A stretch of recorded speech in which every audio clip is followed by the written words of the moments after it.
چنګم په خوله بنګړی په لاس د ګوتې ټک وباسي دغه زلمی به څنګ په دې غره کې سړک وباسي او د ضمیر خرڅو او کام خرڅو په زر واره ښه دی هغه شپونکی چې په ساړه سهار کنډک وباسي او هغه قامونه چې اغوستي کالي د هنر د وچ کوی نه هم لوټکې د اوبو ډک وباسي او چې په لمنه یې منځونه کېږي هغه خلک چې په لمنه یې منځونه کېږي هغه خلک د زلزلې په فنډ کې هم ځان له وټک وباسي او ستا چې په لمنه یې منځونه کېږي هغه خلک د زلزلې په فنډ کې هم ځان له وټک وباسي او ستا د انور د بادرای کیسه بس لنډه دا ده چې ډېر غوسه شي نو د خپله ځانه پړک وباسي ډېر ښه ډېر ښه ډېر ښه بلنه ورکومه د سړک پراجیکټ منیجر ډېر قدرمن ډېر ښاغلی سپېڅلی مشر د دې غونډې مشر مېلمه سیف الرحمن دراني صاحب له بلنه ورکوم چې هغوی راشي او د خپلو خیالاتو اظهار وکړي سیف الرحمن دراني صاحب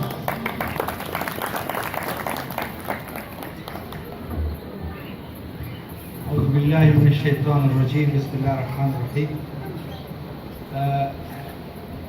دې کې سویل چې شاعران او دیوان پکې ناست دي دا ډېر ګران کار دی او بیا په داسې محفل کې چې په هغې کې تسکین مانیروال صاحب غوندې کس او یا د عزیز مانیروال صاحب غوندې کس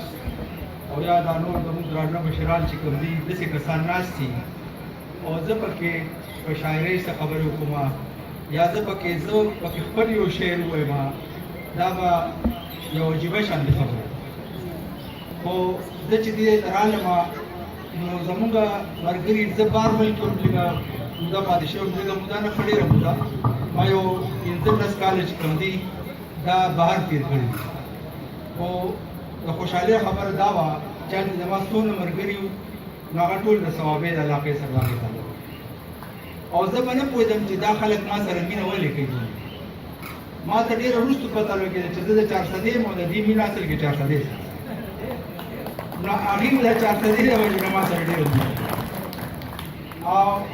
هغې به زه په سر ډوډم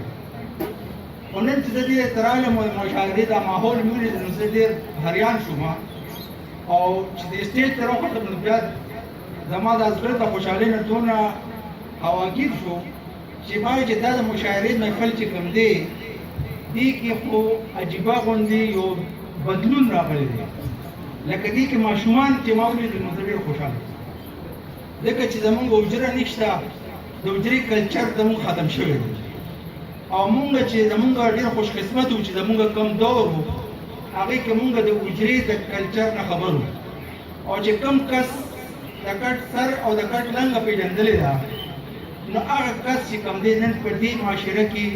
چې هغه یو قدرمن او عزتمند انسان دی ځکه چې هغه ته د پښتو د کلچر پته ده چې پښتو کلتور څه دی زمونږ د مشرانو او د کشرانو یو بل سره رشته څه ده دا ماشومان چې ما دلته ولیدل چې دې یو مشاعره کې موږ سره ناست دي زما د زړه د ټول نه ډېره خوشحالي او زموږ د نننۍ مشاعرې ما ته دا ډېره کامیابي ښکاري چې دې کې دا ماشومان هم وو که دا موږ چېرته یو پټ ځای کې چېرته یو ځای کې ناست وو موږ یو څو کسان په کټونو کې ناست وو او بالښتونو ته م ډډې والې وې چې مشاعرې یا په قالین باندې ناست وو او موږ پخې پخې خبرې کولې هغې به دونه خوند نه و کړی او هغې به دونه مزه نه وه کړې چې څونه نن دې ځای کې د خلکو سره زمونږ خیالات لکه د تسکین مانیروال صاحب دا خبرې که تاسو اورېدې یا زمونږ د نورو شاعرانو چې کومې د پښتو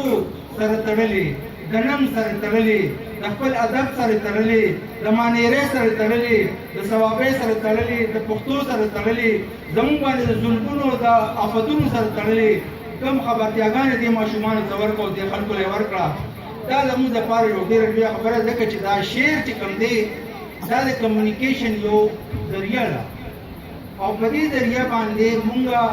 خلکو ته خپل خیالات رسو شاعران ډېر حساس زړه لري او هغې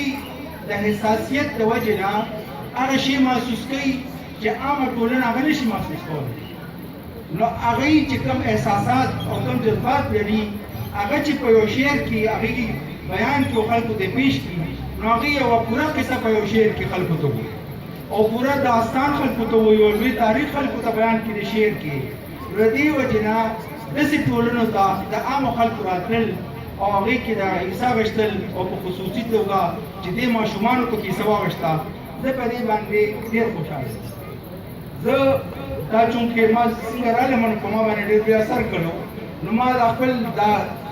د تقریر هغه شروع ما هغې حسابونه کړه چې څنګه په کار و چې ما کړی وې.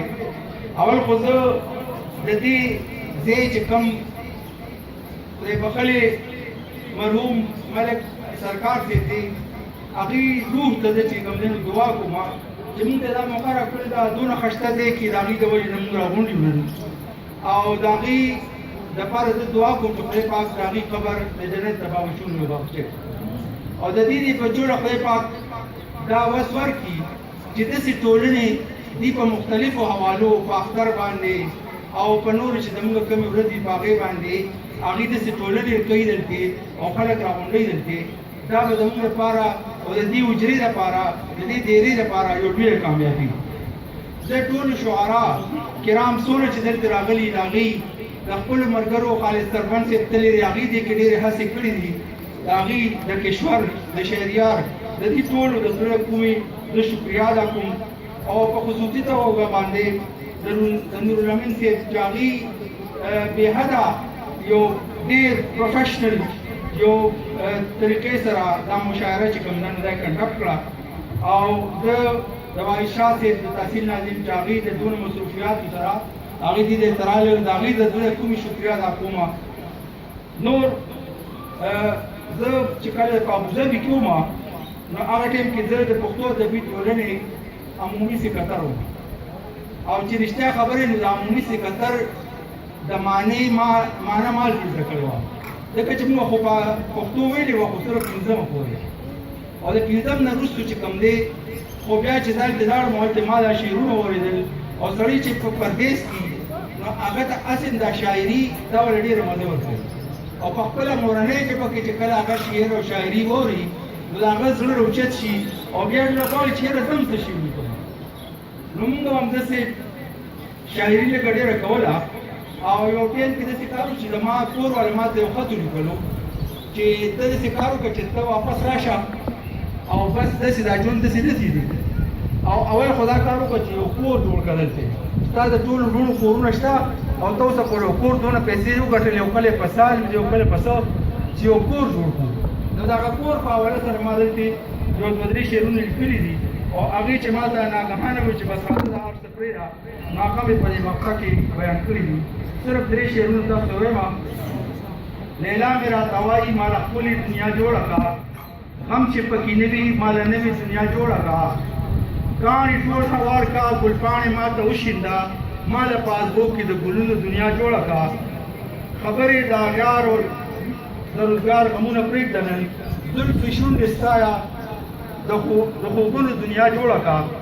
آخري مقطع دا ده تک دورانې نو د خپو بیړۍ دې ماتې کړه بنګړي دې ما له جوړ کړه د شرنګونو دنیا جوړه کړه تک دورانې نو د خپو بیړۍ دې ماتې کړه بنګړي دې ما له جوړ کړه د شرنګونو دنیا جوړه کړه. یو جهان مننه ستاسو د ټولو شاعرانو نومونه ما وانخېستې شول او ټایم ډېر لږ دی ما دې ته مخکې ویلي او زه ډېر شکرګزار یم خو ستاسو نه معافي غواړم پکار دي چې زه ډېر مخکې راغلی دلته او انشاءالله داسې یو ټولنه مونږ بل هم کوو او د دې نه علاوه مونږ ملاویږو او انشاءالله ستاسو دې دغه زه دونه متاثره کړې وه چې انشاءالله د دې نه علاوه مونږ یو بل سره هسې په حجره او په جومات کې ملاویږو انشاءالله. یو جهان مننه.